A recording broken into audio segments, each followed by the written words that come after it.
everyone, I am Shreya Bhattacharya from Patna, a 12th pass student of CBSE guided by Mr. Avinash Chanchal. I am a rank holder in my school, scored 91 in economics, made my parents, teachers, and myself proud. Economics was a subject with which I had a very tough time. Thought it was a subject all about politics and history. Politics, oh no, not my cup of tea, for sure. But my guide, my tutor, made it very easy for me to learn its technical terminologies. It is very easy when you learn with the example. I remember one time Avinash sir saying, you step out of your house and that's when economy starts. That was it. I started observing things related it with the lessons taught in the class. Experienced the difference in my marks that I scored. It made me realize that it was my subject and I can mold it the way I want to. It is a subject that can be easily linked with our real life examples.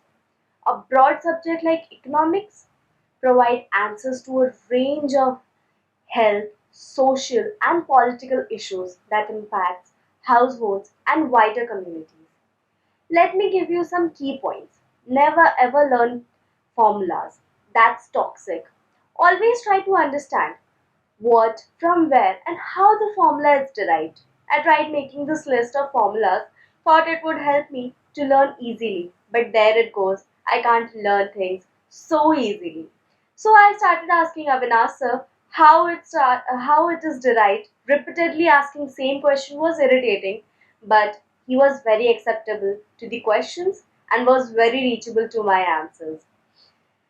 For example, aggregate supply, consumption of expenditure plus savings. We all know this. It has two components, consumption of goods and services and savings from the income. Okay, if me being a consumer, I buy anything from a store, that's the supply he would provide me, right? So aggregate supply is the sum of expenditure. He is giving me the goods and services. And from my saving, until and unless I'm not having any savings, I won't purchase anything. I won't buy any goods and services. So when I'm having my savings, when I'm having an income, then only I can buy products. So I automatically I'll pay for that product. That's how the supply, the total supply, is giving the outcome. Aggregate supply is the sum of consumption, of expenditure, and savings. That was so easy, right? Try to understand the circular flow of income by heart.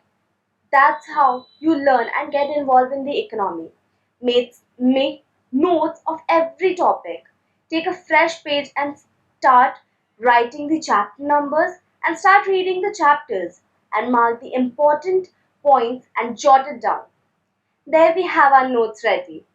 That was so much more easier to understand. And at last, believe in yourself and self love is everything. Thank you.